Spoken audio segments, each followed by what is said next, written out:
എങ്ങനെയുണ്ട് ആശാനെ? കലക്കി. ഏത് നാറിയാലും അറിഞ്ഞോടെ നിനക്ക് ഉത്തമന്റെ പേരിട്ട്.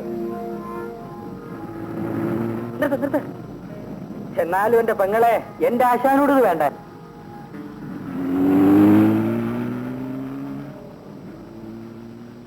ഇതെന്തൊരു ജന്മം ചേട്ടാ. ഇതാണ് കടിഞ്ഞാണില്ലാത്ത കുതിര, എടുത്താൽ പൊങ്ങാത്ത സ്വത്ത്, നിയന്ത്രിക്കാൻ ആരുമില്ല. അവന്റെ ഉള്ളിൽ കണ്ടിട്ടുള്ളവർ ആരുമില്ല രാധിയെ.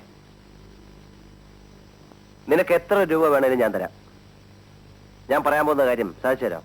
അത് കാര്യം പറയാതെ എങ്ങനെ അറിയുന്നത്? എന്റെ വലിയൊരു ആഗ്രഹമാണ്. ഒരൊറ്റ ദിവസം മാത്രം എന്റെ കൂടെ ഒന്നിച്ചു കഴിഞ്ഞാൽ മതി. എന്ന് വെച്ചാ ഒള്ളി ഏക് ദിൻ കാ സുൽത്താൻ. ആളിനെ പറയണം. അവൻ എന്നെ തോൽപ്പിച്ചു. ഇങ്ങനെയെങ്കിലും അവനെ എനിക്ക് തോൽപ്പിക്കണം. എന്നിട്ടും ആളിനെ പറയുന്നില്ലല്ലോ. ശ്രീധരന്റെ ഭാര്യ രാധിക. അയ്യോ, ഞാനില്ല. ആ കാര്യം മാത്രം എന്നോട് പറയണ്ട. മഹാലക്ഷ്മി മുഖത്ത് വന്ന വിലാസിനി മുഖത്ത് വന്ന മഹാലക്ഷ്മിയെ തൂത്തെറിയരുത്. ചോദിക്കുന്ന കാശ് തരും. ആ കാശ് എനിക്ക് വേണ്ട. ആ നേരുകുട്ടി ഒന്ന് കൊണ്ടുവന്നതിന്റെ സുഖം മറന്നോ? എന്റെ പേരുടെ അബ്ബളകിപ്പോയി. ഞങ്ങൾ ഇവിടെ ഒന്ന് കഴിഞ്ഞോട്ട് വീട്ടിനടുത്തുള്ളപ്പോ ഞാൻ എന്തിനു പേടിക്കണം? സാരമില്ല, 1-2 വർഷം കൂടി കഴിയുമ്പോ ഇവിടെ ഒച്ചയും ബേളൊക്കെ ആവില്ലേ? അതെങ്ങനെ? നമ്മുടെ മോൻ വരും, അവൻ ഇവിടെ കിടന്ന് തകർക്കില്ലേ? അപ്പൊ മോൻ വേണോന്നാ? ആദ്യം മോൻ, പിന്നെ ഒരു മോൾ. Only 2.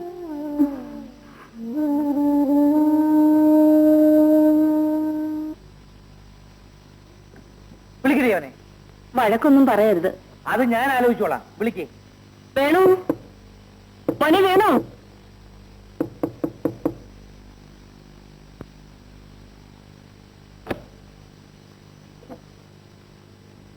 സാറ് ഉറങ്ങിയായിരുന്നു അല്ലേ? നാണം ഉണ്ടോടാ നിനക്ക്? ഞാൻ എന്താ തുണി കൊടുത്തിട്ടില്ലേ? ഇതേ ഒറ്റ അടി തന്നാലുണ്ടല്ലോ. ധിക്കാരം പറയുന്നു തമ്മാടി. വഴക്ക് വേണ്ടെന്ന് ഞാൻ അപ്പോഴേ പറഞ്ഞതാ. ഓടിയപ്പുറത്ത് നട്ടുച്ച നേരത്ത് അവൻ മുറി അടച്ച് കിടന്ന് ഉറങ്ങുന്നു. അവന് ഞാൻ താരാട്ട് പാടണം. വഴക്ക് പറയുന്നത് കുറ്റമാണോ മോനെ? മറ്റൊന്നും വേണ്ട. നിനക്ക് പുറത്തൊക്കെ ഇറങ്ങി നടന്നാലെന്താ? ഇതൊരു ശല്യമായല്ലോ. പുറത്ത് കണ്ടാ ചോദിക്കും എന്തിനാണ് തെക്ക് വടക്ക് നടക്കുന്നതെന്ന്. അകത്ത് കയറി കിടന്നാ ചോദിക്കും എന്തിനാണ് മാറി കിടക്കുന്നതെന്ന്. നടക്കാനും വയ്യ, കിടക്കാനും വയ്യ. ഞാൻ ഇനി എന്ത് ചെയ്യണം? ഒരു കാര്യം ചെയ്യുമോനെ, നീ പോയി നിന്റെ ഭാര്യയും കുഞ്ഞിനെയും കൂട്ടിക്കൊണ്ടുവാ. അവരിവിടെ വന്നു കഴിയുമ്പോ കാര്യങ്ങളൊക്കെ നേരെയാകും.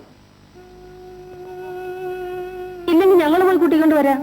വേണ്ട, നിങ്ങൾ പോകണ്ട. വേണ്ടെന്ന് പറയുന്നത് എന്തുകൊണ്ടാണെന്ന് മനസ്സിലായോടി? നമ്മൾ പോയാൽ രണ്ടിലൊന്ന് തീരുമാനിച്ചിട്ടേ പോരൂ. ഒന്നുകിൽ വരും, അല്ലെങ്കിൽ ഡൈവോഴ്സ്. പോകണ്ടെന്ന് പറഞ്ഞു അതുകൊണ്ട് തന്നെയാ. അവളിവിടെ വന്നാൽ അവൾക്കൊരു ബ്ലൗസ് വാങ്ങണമെങ്കിൽ പോലും ഞാൻ അച്ഛന്റെ മുമ്പിൽ കഴിഞ്ഞിട്ടണം.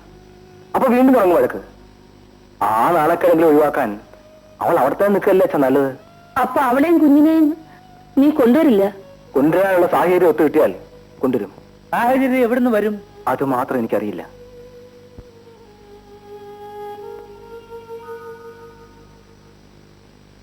എങ്ങനെ ഇരിക്കുന്നു? ഇവന് കുടുംബജീവിതം വീതിച്ചിട്ടില്ലടി. കടുങ്ങ പ്രസവം നമ്മുടെ വീട്ടിൽ തന്നെ വേണം മോളെ. അതാ പതിവ്. ഞാനത് ശ്രീയേട്ടനോട് പറഞ്ഞമ്മേ. എന്നിട്ട് സമ്മതിക്കണ്ടേ?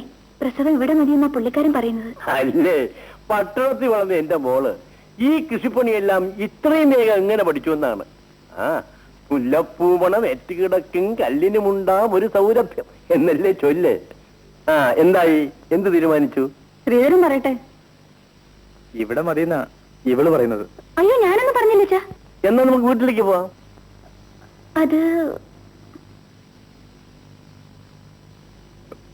അത് പിന്നെ കൂടെ കൂടെ ഡോക്ടറെ കാണണം.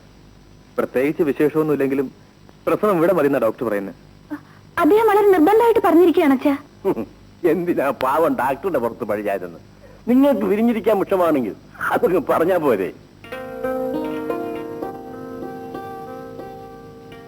ഇത് നേരത്തെ അറിയിച്ചിരുന്നെങ്കിൽ ഞങ്ങൾ ഇവിടം വരെ വന്ന് ബുദ്ധിമുട്ടണമായിരുന്നോ?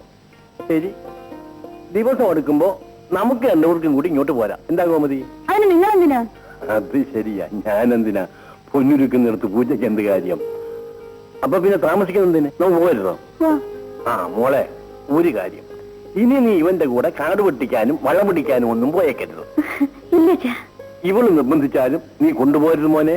ഇല്ല മാവ, ഇവളെ ഇവിടുന്ന് പുറത്തിറക്കില്ല. അപ്പൊ ഞങ്ങൾ ഇറങ്ങട്ടെ.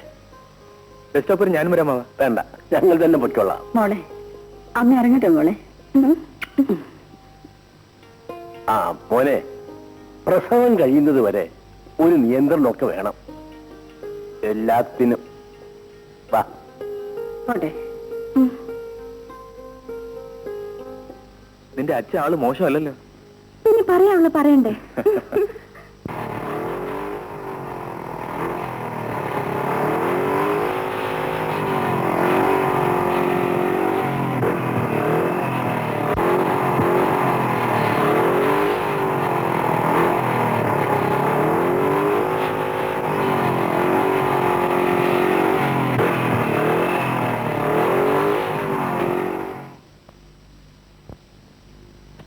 കൊച്ചമ്മേ, രാധിക കുഞ്ഞ് പ്രസവിച്ചു.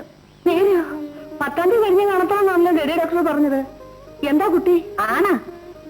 പിന്നെ രാധിക പ്രസവിച്ചു. ആൺകുട്ടിയാ.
എന്തായി ചെയ്യുന്നേ?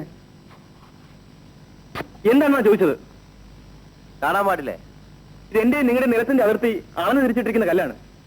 ഇതെന്തിനാ ഇളക്കി കളയുന്നത്? മനസ്സുണ്ടായിട്ട്. നീ ആരാ ചോദിക്കാൻ? എന്റെ നിലത്തിൽ ഞാൻ ഇടിച്ച കല്ലാണ്. അത് വെട്ടിമാറ്റാൻ പറ്റില്ല. വെട്ടി മാറ്റിയാൽ നീ എന്ത് ചെയ്യും? ഇനിയൊന്ന് വെട്ട്, അപ്പ കാണാം. വെട്ടടാ.